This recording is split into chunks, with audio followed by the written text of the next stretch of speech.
Welcome back. To some people, Colgan head football coach Chuck Smith is the former Pitt State quarterback. To most, he's Coach Smith. To others, he's Mr. 300. But to his family, he's simply Dad. This year, Chuck Smith became the sixth coach in Kansas history to reach the 300-win milestone. Like my son Nick, he said, Dad, I'd be a coach too if I could win as much as you did. He said, you kind of won the lottery. I did kind of win the lottery when I came here because there's a bunch of talent and they're good kids, and it's not going to happen very often or may never happen again. After 32 years of coaching at Colgan, Panther football and Chuck Smith is practically synonymous. But it wasn't always that way. Smith got his first head coaching job at Hayden High School in Topeka.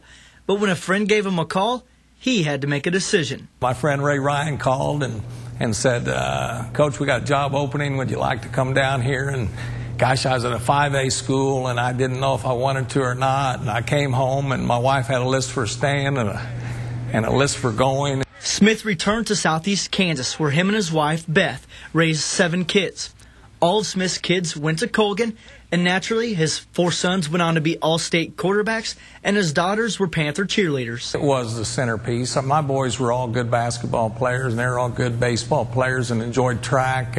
But me being the head football coach, that was the highlight maybe of the year. On the weekends, we would have our friends over, watch the games, we'd go outside and play. My dad would make us go outside. He didn't want us to sit inside, so we were always outside playing. There's always something to do, you know.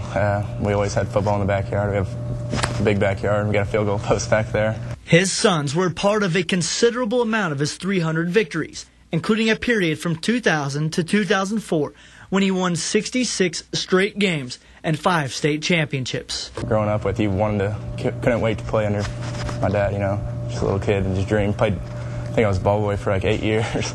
All 3 of my brothers and myself, we didn't want to let him down, so we worked as hard as we could in the weight room, in practice. I was lucky that they were talented enough that I didn't have to, you know, make people aware that, hey, they deserve to be in this position. So you know, it's just been really neat coaching my own kids. Smith has built a tradition of winning at Colgan High School, but it's nothing compared to what he's built at home. One time we were in Quantico, Virginia, and someone was yelling out, saying hi or something. It's just, you know, he's a great guy, but number one, he's a good dad. He's the best father you can ask for. He's always there when you need it. He's going to be hard on you when you mess up, but he's teaching you a lesson for a reason. Oh, there's no doubt. The joy of my life is my wife and my family. That's my greatest accomplishment. It's on my tombstone. I'm going to say the father of and list all 7 of them. No worries for Colgan fans. He said he would be back on pursuit of win number 304 next season. All right, well, good team as well. They must be inspired. All right, thanks, Michael. Just ahead, it's competition for